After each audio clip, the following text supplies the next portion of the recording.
आपण पाहत आहात कराड टुडे न्यूज.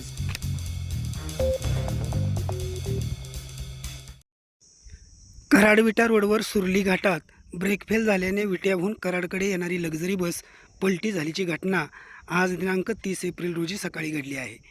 या घटनेत बसमधील 7 ते 8 प्रवासी व बसचा चालक सुखरूप असल्याचे प्रत्यक्षदर्शींनी सांगितले. ही बस घाटात आल्यानंतर घाटातील मध्यभागी बसचे ब्रेक निकामी झाल्याने सुरुवातीस बस रस्त्याकडेच्या झाडास धडकून पुढे येऊन वळणावर पलटी झाली. यामुळे काही काळ वाहतूक विस्कळीत झाली असून कराड पोलीस घटनास्थळी दाखल झाले आहेत.